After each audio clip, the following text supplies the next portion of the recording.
Assalamualaikum warahmatullahi wabarakatuh. Sebelumnya, perkenalkan nama saya Muhammad Farul Ramadana dari Teknik Informatika Angkatan 2024 dengan NIM 124140141. Di sini saya akan membuat tugas pertemuan 5, yaitu video menjelaskan tentang program rekursif. Baik, eh, ini kode yang telah saya bikin.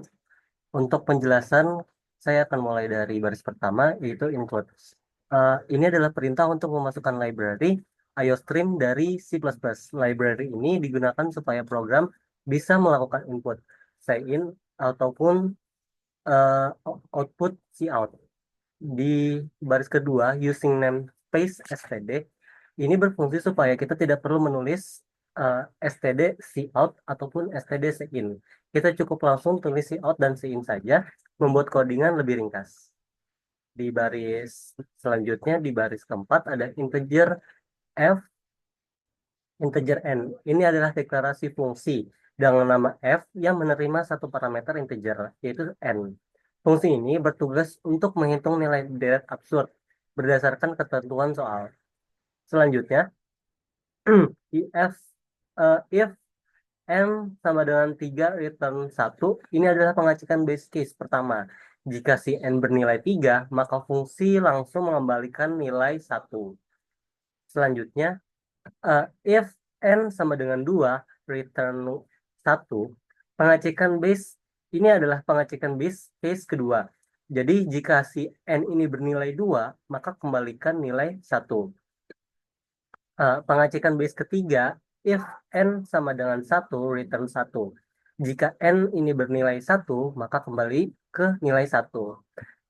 Selanjutnya, pengecekan base keempat, yaitu if n sama dengan 0, return 2. Jika n ini bernilai 0, maka nilai yang dikembalikan adalah 2.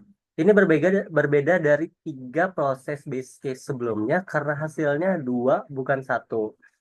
Uh, Selanjutnya, return di baris ke-9 ini, return fn kurang 1 sama dengan tambah fn kurang 2 kali fn kurang 3.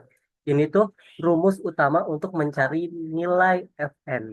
Jika n bukan base case, maka program akan menghitung fn1, lalu akan menghitung fn2, menghitung fn3, lalu menjumlahkan hasil fn1 dengan hasil perkalian fn2 dikali fn3.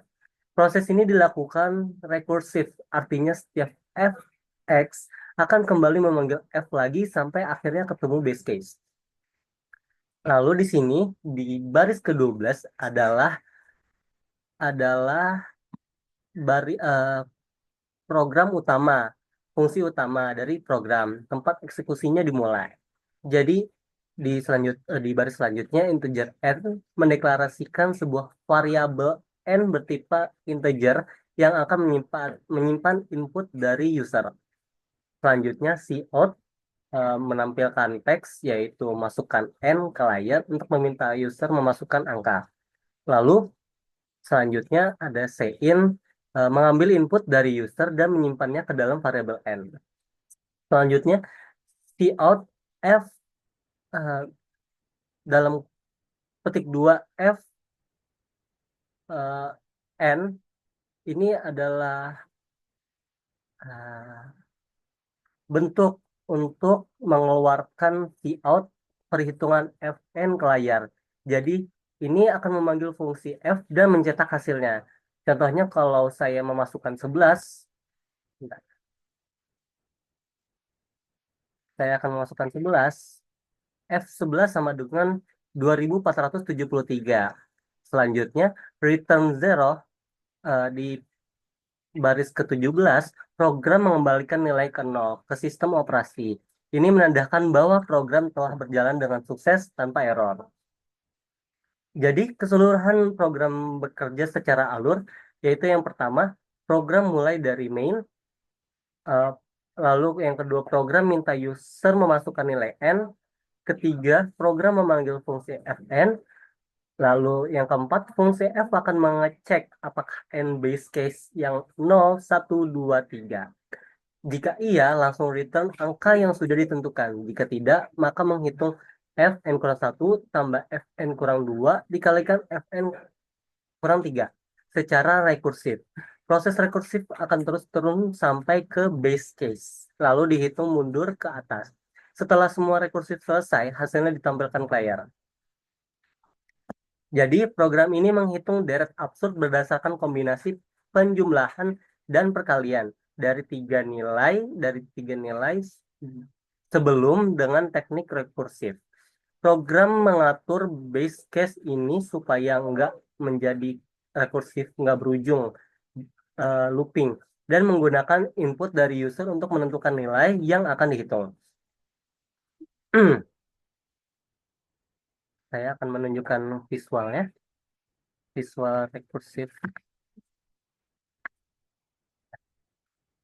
Ini adalah visualisasi menunjukkan bagaimana fungsi Fn bekerja secara rekursif ketika n sama dengan 8.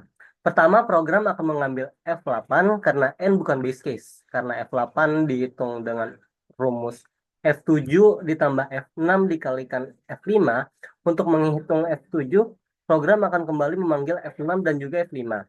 Dan juga seterusnya. Setiap pemanggilan Fn akan bercabang lagi menjadi Fn kurang 1 tambah Fn kurang 2 dikalikan Fn kurang 3. Cabang ini terus berkembang sampai akhirnya mencapai base case yaitu F3, F2, F1, atau F0. Base case ini tidak perlu dihitung lagi karena nilainya sudah diketahui yaitu F3 sama dengan 1, F2 sama dengan 1, F1 sama dengan 1, dan juga F0 sama dengan 2. Base case ini ditandai dengan warna hijau pada visualisasi ini. Setelah mencapai base case, program ini bakal ngitung hasil dari bawah ke atas, dari yang paling kecil ke yang paling besar, hingga kembali ke F8. Dengan visualisasi ini kita bisa ngelihat kalau rekursif itu kayak pohon, di mana satu masalah besar bisa dipecah menjadi banyak submasalah kecil, sampai submasalah kecil bisa langsung diselesaikan. Sekian penjelasan yang bisa saya sampaikan. Wassalamualaikum warahmatullahi wabarakatuh.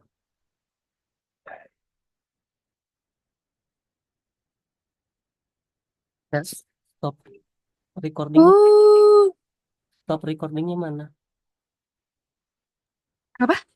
Stop recordingnya mana ya? Oh ini.